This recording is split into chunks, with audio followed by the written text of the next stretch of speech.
El pasado sábado a las 12 de la mañana se disputó el primer partido de la temporada de División de Honor B entre el CAU Valencia y Les Abelles. Un derbi que aglutinaría en el nuevo campo del Río a cerca de 1000 personas. El encuentro contó además con la presencia de Mateo Castellà, director general de Deportes.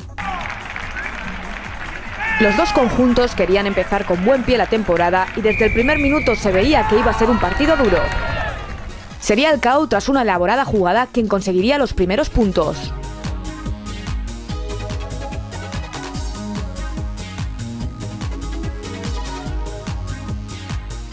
Pero Les Abelles no tardaron en reaccionar y marcaron 2 golpes de castigo centrados, que pondrían el 3-6 en el marcador.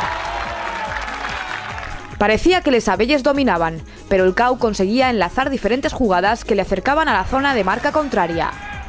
En una de ellas, Alex Sorribes encontraba un hueco que le llevaba bajo palos y sumaba 5 puntos más. Su hermano Edu Sorribes no fallaba la transformación y en el minuto 15 el marcador volvía a dar la vuelta, 10-6. El CAU mejoraba, pero los visitantes volvieron a anotar, yéndose al descanso con un 10-13. Ya en la reanudación, el CAU Valencia, tras algunos ajustes, conseguiría 3 puntos más.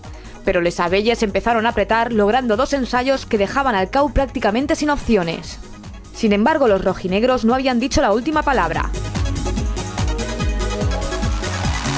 Con un nuevo golpe de castigo de Edu Sorribes y un ensayo transformado también de Edu, se ponían a tan solo 2 puntos en el minuto 75. 23-25 y el CAU lo seguía intentando, pero Les Abelles se defendían bien y aguantaron el resultado hasta la conclusión del encuentro.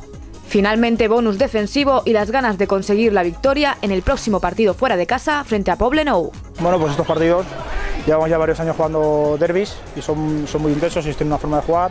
Siempre se hace un juego bastante más cerrado por las ganas y por la intensidad que llevan estos juegos, y hemos cometido bastantes errores que yo creo que les ha beneficiado. He tenido la posesión, pero un partido de estos siempre es muy complicado y cuando al final íbamos para arriba nosotros, por una tontería se nos ha ido el partido y nada, a seguir mejorando y hacia adelante para la liga. El derbi es un poco locura y el físico se nota mucho, pero bueno, la verdad que bien, disfrutando el campo nuevo y con ganas de seguir.